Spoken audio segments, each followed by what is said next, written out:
European leaders show unwavering support for Ukraine after meeting its president in Kyiv. Hello, I'm Anton, and this is The Heat.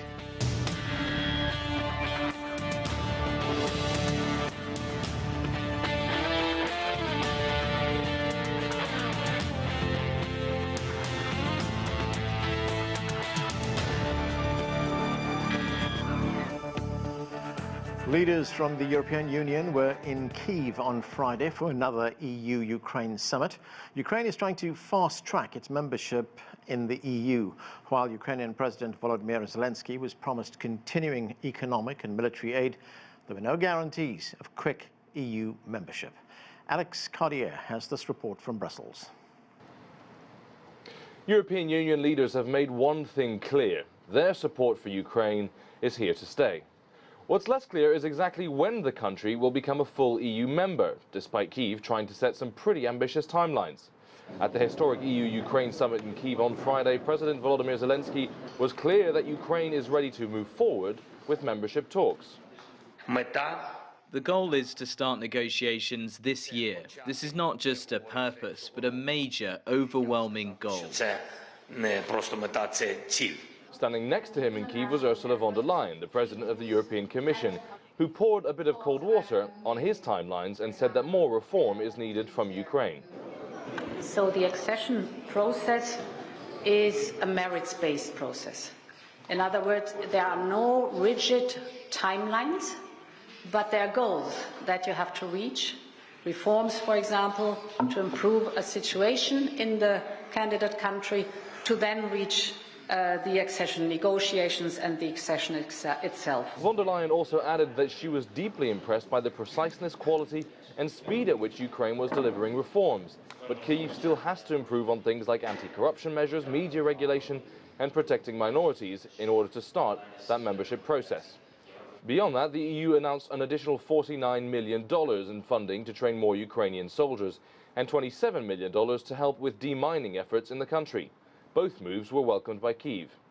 Despite the Ukrainian government's desire to join the EU as soon as possible and encouragement from Brussels to do so, the road to membership remains a long one for Ukraine. Alex Cartier, CGTN, Brussels. To discuss this and more, let's bring in our guests. Joining us from Belfast, Klaus Larres is a professor of history and international affairs at the University of North Carolina at Chapel Hill. From Moscow, Viktor Olevich is the lead expert at the Center for Actual Politics, a Moscow-based think tank. Here in Washington, D.C., Anton Fedyashin is a professor of history at American University. And from Kyiv, Peter Zalmayev is the director of the Eurasia Democracy Initiative. Welcome to all of you to the show. Peter, looking at the summit that took place in Kyiv, Ukraine has very high hopes. In fact, the Prime Minister of Ukraine was saying that he hopes that Ukraine can become a member of the EU within 2 years. But older states, we heard that from the European Commission President as well, older states like the Benelux countries as well as France are saying not so fast. Realistically, what are expectations for Ukraine? Well, realistically, we know the sad example of Turkey, which has been, knocking on the door of the EU for so many years, and it has led nowhere. We understand that, this is largely a political decision. We are seeing that Ukraine, and this was the main signal sent during the summit today, yesterday, that Ukraine, even despite its continuing problems with corruption, etc., with the economy, with its inefficiencies, is making a significant progress. This was a very important summit and very important signal to send to a country in the middle of the Europe's greatest land-based war since World War II. This is all encouraging, but ultimately this is a political decision. It will take time. We know that in 2007, the EU moved quickly to take, as members Romania and Bulgaria. Were they much readier than Ukraine at this stage? I would say they were pretty much the same level of readiness. So we're talking about several years. There's still some, potential pitfalls. The question of Hungary under Mr. Orban. He's been, acting as Vladimir Putin's essentially Vladimir Putin's fifth columnist within Europe. It takes one vote against to derail Ukraine's membership. So let's not get our hopes too high, but I think this was symbolically a very important meeting. Klaus, Larres, here is what the European Council President, Charles Michel, who was also at the summit, this is what he had to say. Let's watch. The EU will support you in every way we can for as long as it takes. We are not intimidated and will not be intimidated by the Kremlin, because Ukraine and the EU, we are family. And my second message, the future of Ukraine is within the European Union. So, Klaus, very profound words there from Charles Michel as well as others at that summit. But as Peter Zalmayev pointed out a moment ago, there have been countries that have been waiting for a long time. We take the case of Turkey, it's more than 20 years. Serbia applied for membership in 2009, and it may get in membership in 2025. That is 16 years. So are European officials really being candid here, or is this, as Peter says, more symbolic? Are they playing politics here? No, I don't think so. I mean, it is partially a political decision, but it is also a technical and rules-based decision. And what was mentioned that Romania and Bulgaria and also Greece were let in many years ago, I think that has given people food for thought, because these countries essentially were not ready, but they were let in at a much earlier stage. And due to financial irregularities, to corruption in their countries as well, they have caused an awful lot of problems subsequently. And that, of course, people want to avoid with any new member state. So there's a lot of sympathy for Ukraine, not least because of the war situation. And as Michel said, the EU is fully in support of Ukraine. However, there are also rules which need to be met, and the legal system of Ukraine needs to be looked at and reconsidered. The media landscape needs to be looked at, needs to become much freer, and also not least corruption and financial irregularities need to be weeded out. And that will take time. The hope that at the end of the year that Ukraine will already be a member of the EU is highly optimistic. Even 2 years is probably optimistic. We are looking at a time period of 5 to 10 years, I would say. And that has something to do with the rules, not with a lack of political sympathy, which is clear there. But, the conditions need to be met. Yeah. Sure, Klaus, there is a process that the countries have to go through. And as you say, it's technical, it's rule-based. But is there any likelihood that the European Union, to show how serious it is about this, would compromise on those rules and say, look, we're prepared to overlook this, this, and this to get Ukraine into the EU sooner?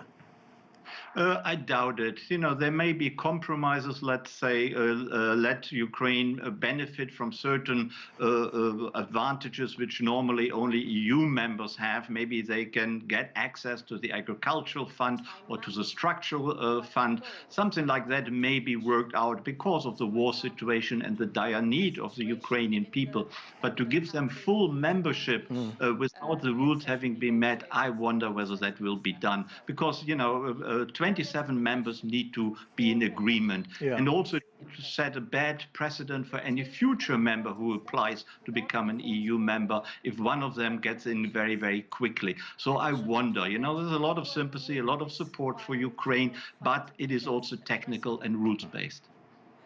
Viktor Olevich, the European Commission President, Ursula von der Leyen, whom we heard from earlier on, she said that this is a summit that sends a signal that Europe supports Ukraine. Now, the Russian President, Vladimir Putin, has said repeatedly that he has no concerns about Ukraine joining the European Union.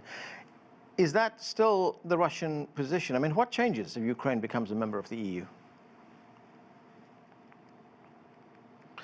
Well, it's quite unlikely, just as the other guests said, that Ukraine is going to join the European Union anytime soon. The war in Ukraine is still in progress. In fact, it may escalate in the coming months. And a lot will depend on how this military conflict ends and when it ends. it's very unlikely that the European Union is going to give membership to a country whose borders are not finalized, and a country which has an economy that's in full collapse and being buttressed by Western financial help. So the EU is likely to wait until the military conflict in Ukraine subsides and ends at some point. Every conflict ends at some point. And then it may, and then it will see who is in power in Kiev and negotiate further after that. It's obvious that the summit that has been conducted in Kiev and the statements and the rhetoric about Ukraine joining the European in the future has a motivational aspect to it. The European Union, which of course fully supports Ukraine, fully supports the Ukrainian leadership, and supports Ukraine in its fight against Russia, wants to show the Ukrainian people that if they keep on fighting and if they are successful in their fight against Russia, then a blissful European future awaits Ukraine. But at this point, these are just promises, and again, it's unlikely that they're going to be met, that they're going to be realized anytime soon. Anton Fedyashin, the director of the Department of European Studies at the China Institute of International Studies, Xu Hongjian, he told the Global Times newspaper this, and I'm quoting him here, I'll read it to you. He said, "Two voices are fighting within the system, one insisting that Ukraine follow the rules and join after meeting all the criteria, while the other says it should be handled as a special case, showing support for Ukraine by admitting it into the organization so as to further pull it in, which is also in line with the long-term interests of Europe." What do you make of that? I mean, in looking at the summit, is this more about optics or real substance? Well, I think the quote you read, Anton, is very appropriate. I would just bring in the following nuance or detail or rephrase it. The two voices aren't fighting. They are sounding at the same time. The difference is that one voice is aspirational and has to do with exactly what you said, optics, and that's what we saw today or yesterday, if you're in Europe right now, the surreal summit amidst a conflict which is at this stage in its development not going in Ukraine's favor.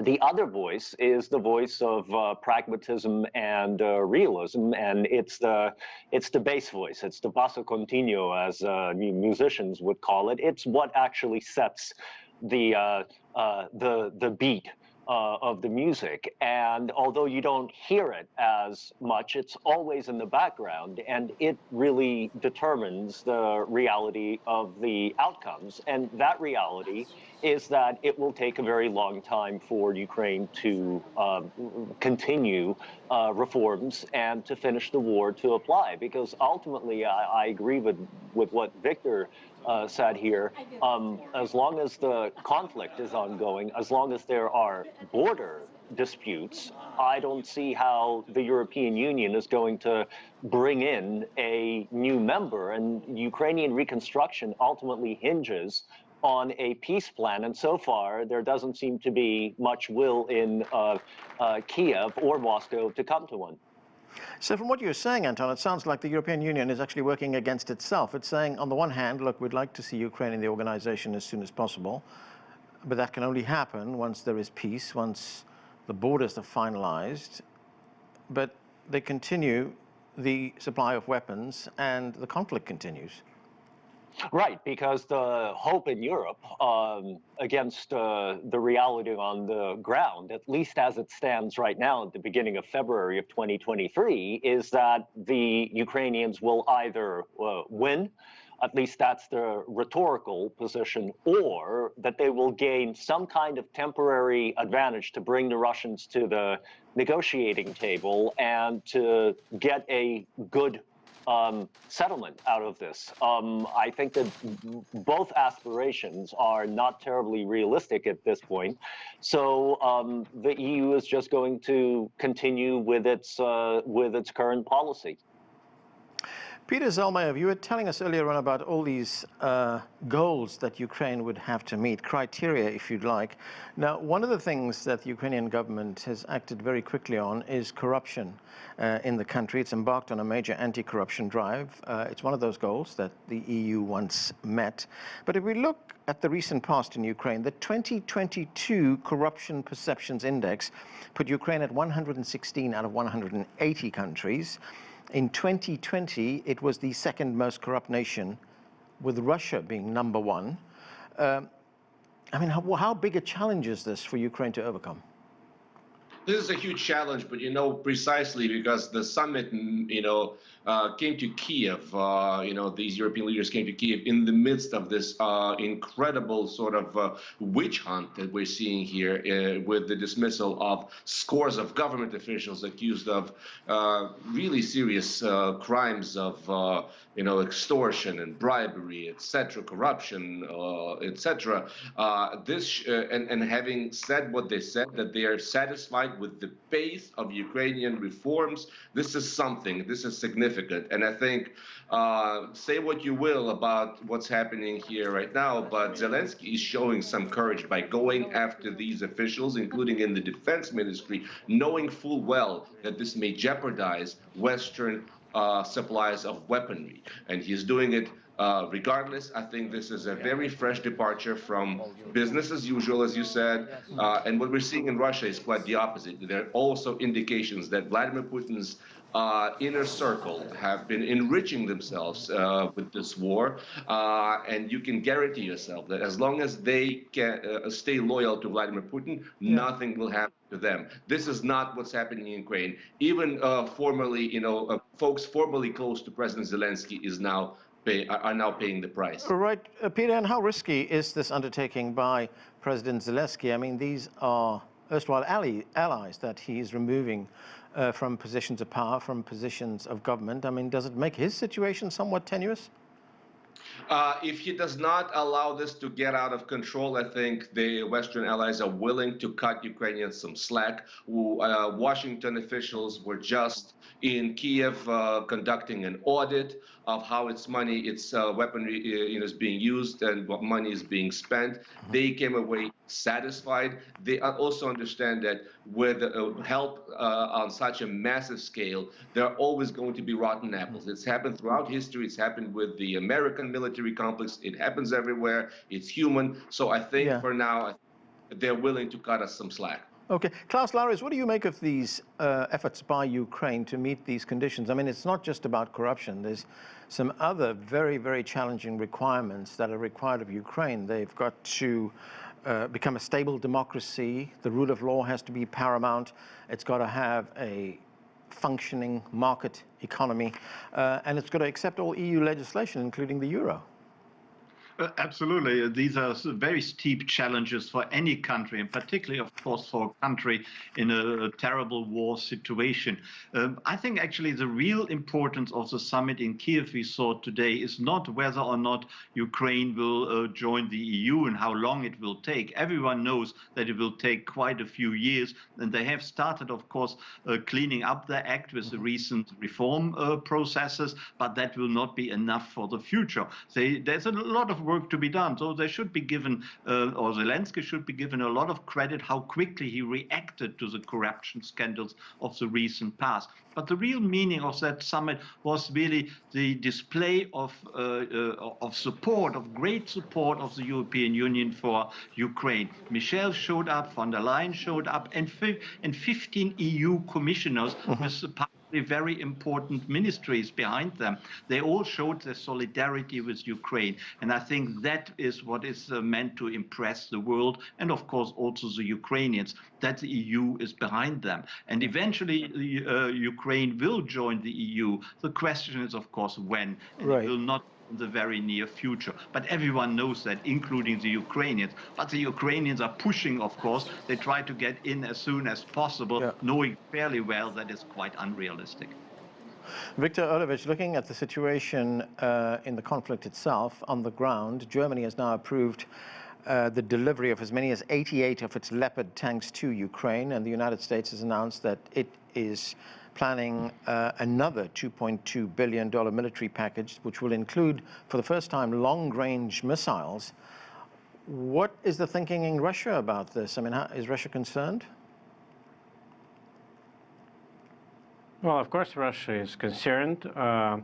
Russia is very concerned, and Russia has said for several months now that it is open to unconditional negotiations with Ukraine, direct negotiations with Ukraine. Also, Russia is open to negotiations with the West about Ukraine, but the Ukrainian side has said on a number of occasions, has stated that they are not willing to negotiate without preconditions. And they say that the precondition is that all Russian forces leave Ukraine, or what Ukraine considers to be its territory, and only then the negotiations can start. Of course, the movement and the disposition of Russian troops, or the future of various territories, are the very subject of negotiations. So by saying that the subject of negotiations is a precondition to negotiations with Russia, Ukraine basically is stating that it is not interested in negotiations. And in fact, the Ukrainian president, Zelensky, has signed a decree forbidding and banning any Ukrainian government officials from holding negotiations with their Russian counterparts. And so in this situation, Russia is possibly on the verge of a new offensive, because it sees that the adversary is unwilling to budge, unwilling to negotiate, and so Russia is likely to attempt another offensive that could improve its positions. Also, Russia understands that Ukraine is also looking to attempt its own counteroffensive, and to see how it can improve its position on the front. Okay. And a lot will depend in the coming months on what will come out of this potential offensive and potential counteroffensive. Yeah. Okay. Let me get Peter Zalmayev's quick response to that. Peter, on the question of negotiations, we just heard Viktor say that adding preconditions before you enter negotiations to bring this conflict to an end is untenable. It's very simple. Ukraine's position is very simple. We were taught back in 2014-15 that Russia, you cannot trust Russia. Whatever peace agreements were signed with Russia, obviously, 8 years later, war unilaterally abrogated. Russia invaded again, and so our position is simple. If Ukraine were to stop firing right now, it would cease to exist, because Putin remains hell-bent on controlling Ukraine and destroying it. Independent country. If Russia decides to stop firing and withdraws, the war will stop. That's very simple. Anton, Fedyashin, what is your assessment for the longer term in this conflict? I mean, as we've been hearing, both sides are preparing for intensified fighting as spring approaches. I mean, is this going to go on for months and months, perhaps years? It may very well do so. I think that the particularly violent stage of this conflict will probably be over by the summer. But I think that the standoff, unless the two sides sit down without preconditions and start talking, otherwise the standoff will continue for a long time. But the losing side in it, and I want to stress this, is going to be first and foremost Ukraine. It cannot survive on life support from the EU and the United States indefinitely. It's Western money right now that is paying the salaries of everyone who is working for the Ukrainian government, starting with its president and ministers and going all the way down to the state sector, doctors and teachers and so on.